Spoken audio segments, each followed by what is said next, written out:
I should have never turned on the news that night. The headline punched me in the gut before I could even blink. Lamborghini crashes on I-95. Female passenger in critical condition. The screen cut to flashing lights, crumpled metal, and a wrecked yellow sports car. Then, they showed her. Jessica. My wife. I shot up from the couch, the remote slipping from my hand. She had left the house 3 hours ago, telling me she was going to dinner with her sister. So why the hell was she in another man's car? The anchor's voice cut through the pounding in my skull. The driver, identified as 32-year-old Ryan Carter, was pronounced dead at the scene. Ryan Carter. That name slammed into me like a freight train. Jessica's gym friend. The one she swore was just helping her train. The one she laughed at me for even questioning.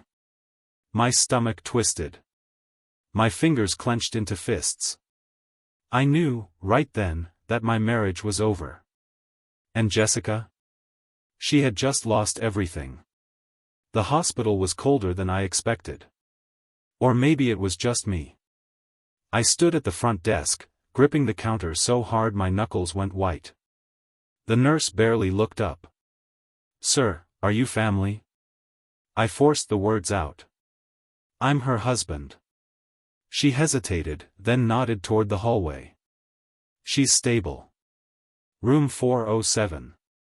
Every step toward that room felt like dragging myself through cement. My mind was a war zone, rage, betrayal, disgust, and something else I didn't want to admit. The moment I pushed open the door, she looked up. Even bruised, bandaged, and hooked to and for, she still had the audacity to smirk. Hey, babe, she rasped, voice weak but full of that same arrogance she always had. Took you long enough. I didn't move. Didn't blink.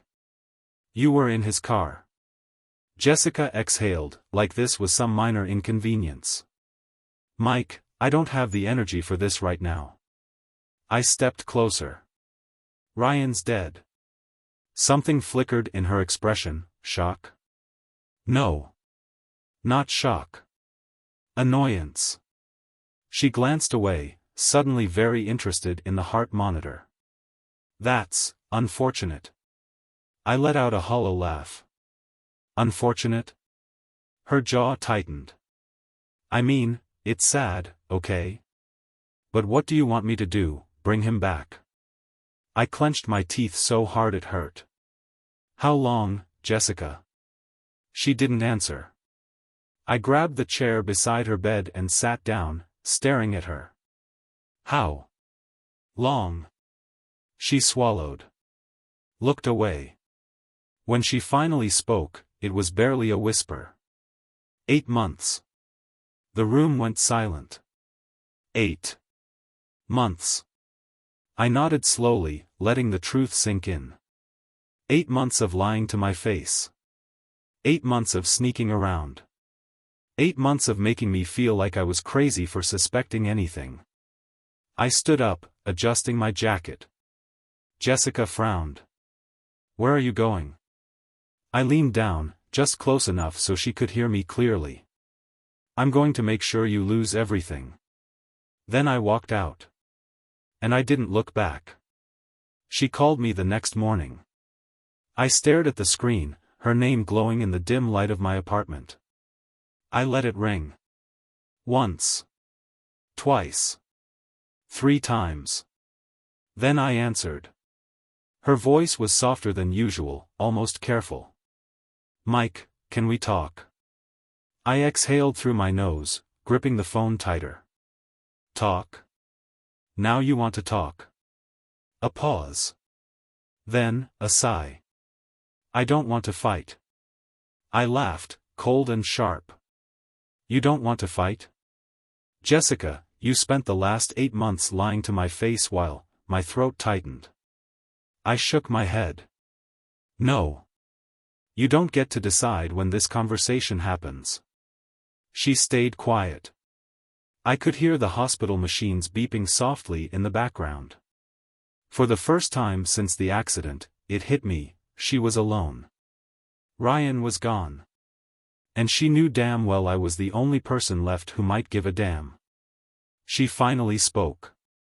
"Mike, I know I messed up." "Messed up?" My voice dropped, calm but lethal. "You destroyed our marriage. You treated me like an idiot. And you," I swallowed the bitterness in my mouth. "You didn't even have the decency to be sorry." She inhaled sharply, and for a second, I thought maybe, there was guilt creeping in. Then she said, "Look, I know you're upset, but can we just—" I hung up.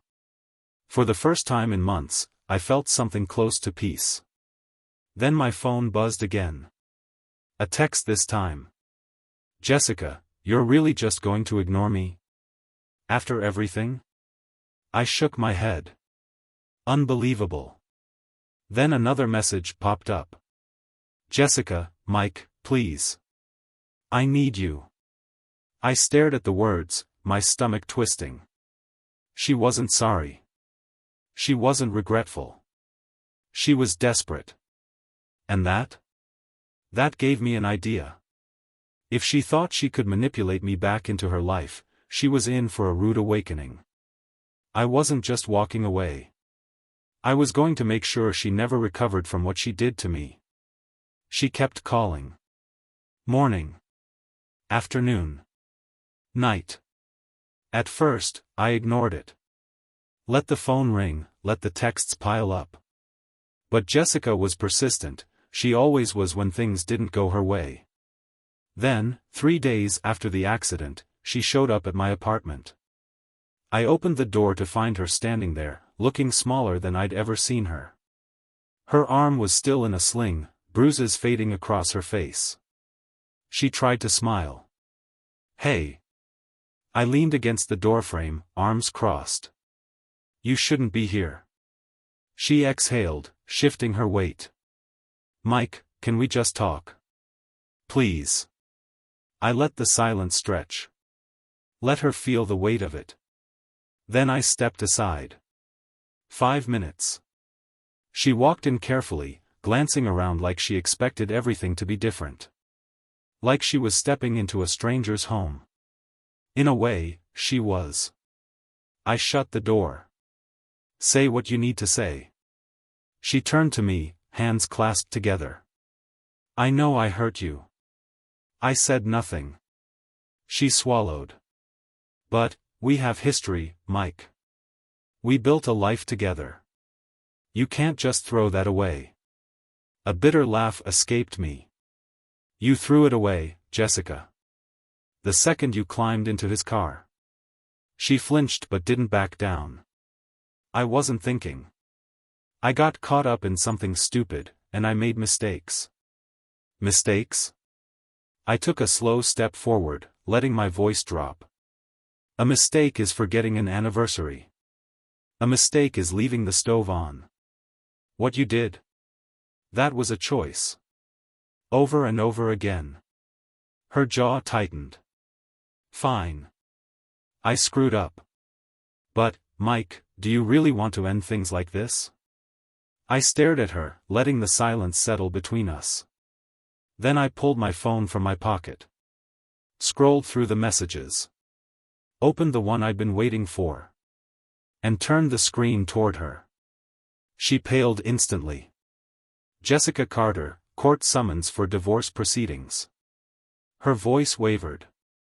"You already filed?" I finished for her. "Yeah. First thing yesterday morning." Her lips parted like she wanted to argue, but she hesitated. And for the first time in our entire marriage, I saw something real in her eyes. Panic. "I don't want a divorce," she whispered. I smiled. I did. And this time, I was finally the one walking away. Her face twisted in something between shock and desperation. "You don't mean that," she muttered, shaking her head. "You're just angry. You're hurt. We can fix this, Mike. We can go to therapy, work through it." I laughed. A short, bitter sound that barely felt like my own. Therapy? I repeated. You think sitting in a room with some stranger is going to erase 8 months of lying? Of sneaking around behind my back? Of making me feel like I was the crazy one every time I asked where the hell you were? Her mouth opened, but no words came out. I stepped closer, watching her carefully. Tell me something, Jess.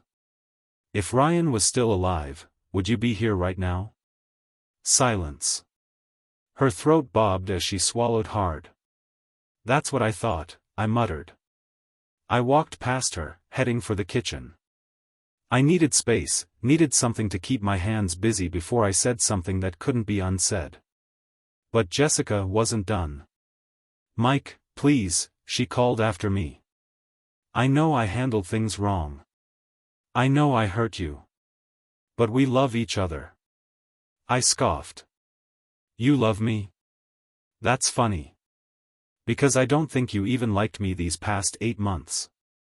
She rushed toward me, reaching for my arm, but I stepped back. Don't, I warned. Her eyes glistened. I made a mistake. No, I said flatly. A mistake is forgetting to buy milk. What you did? That was a choice. Over and over again. You chose him.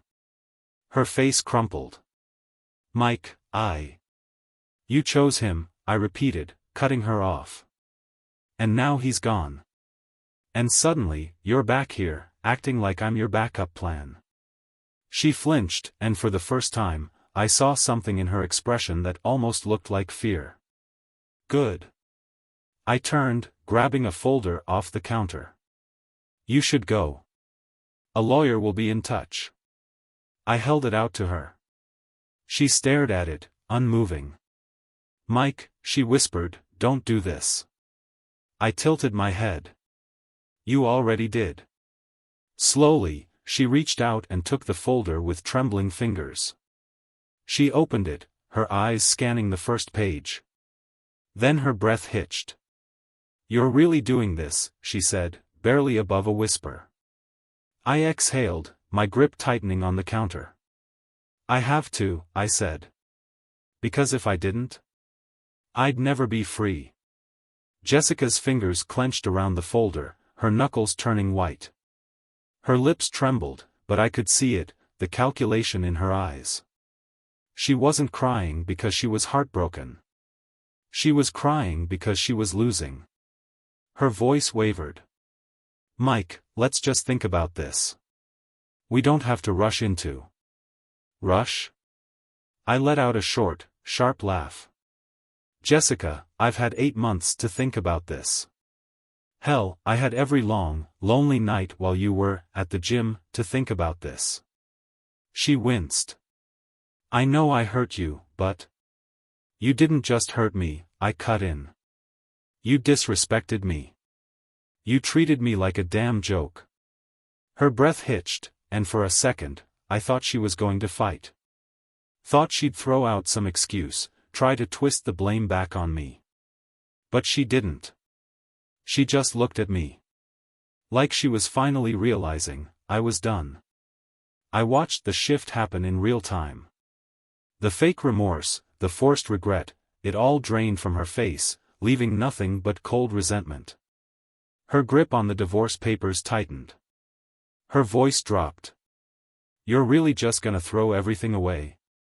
I narrowed my eyes. You already did. She inhaled sharply, nostrils flaring.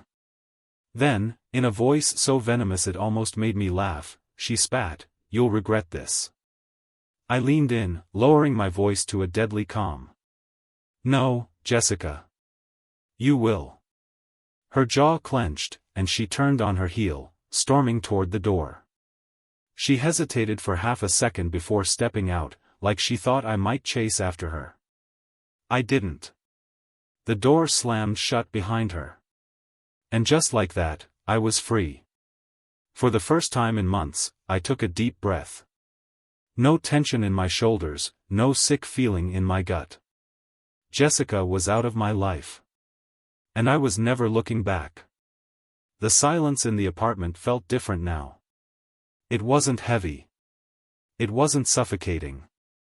It was liberating. I stood there for a moment, just listening to nothing. No more fake apologies. No more manipulative tears. No more Jessica. I exhaled, grabbed my phone, and deleted her number. Then I opened our shared bank account. She hadn't seen it yet, but I'd already made my move.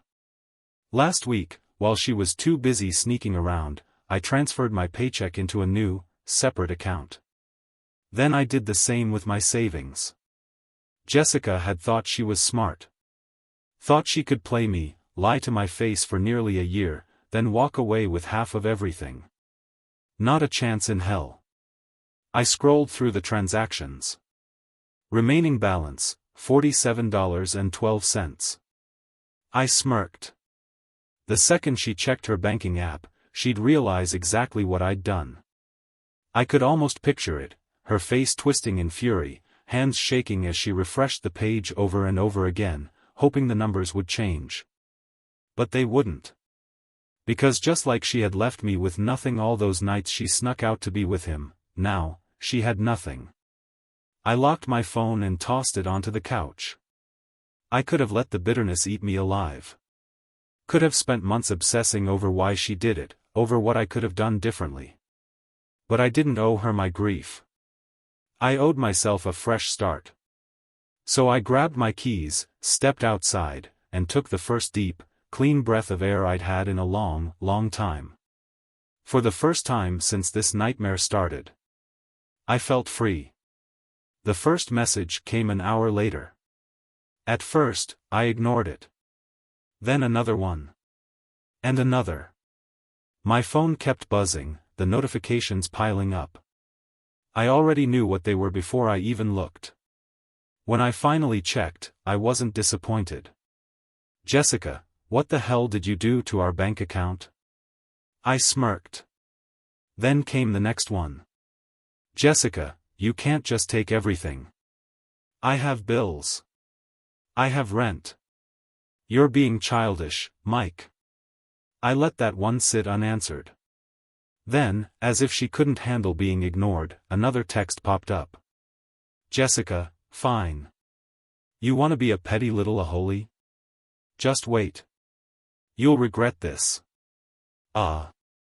There it was. The real her. Not the soft, apologetic Jessica from the hospital. Not the teary-eyed, regretful wife from my apartment. This was the woman who had cheated, lied, and manipulated me for almost a year. The woman who thought I'd be weak enough to cave. I didn't reply. Just tossed my phone onto the table and leaned back in my chair, exhaling slowly. Let her scream into the void. Let her realize, little by little, that she was no longer in control. That I was done playing the fool. That I had already moved on. She had lost.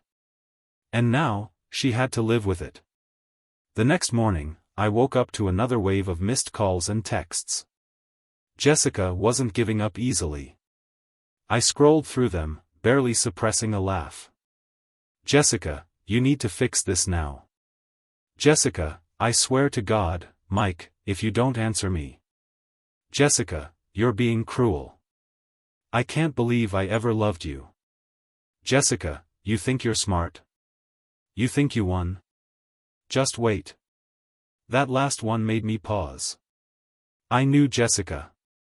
Knew how she thought. When she couldn't manipulate someone with guilt, she resorted to threats. And if she was threatening me, that meant she was desperate. Good. I got up, made coffee, and turned on the TV. Let her fume. Let her plot. Whatever she thought she could do, it didn't matter. I had already won. But then, another message. This time, from an unknown number. You think she's the only one who lost everything?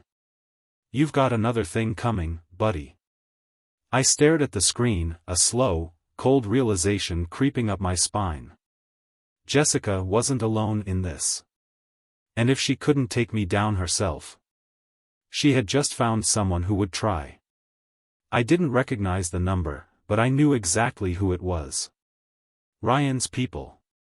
The gym buddies. The side friends. The guys who had known exactly what was going on but never said a word. Maybe even encouraged it. And now that their leader was gone, they were pissed.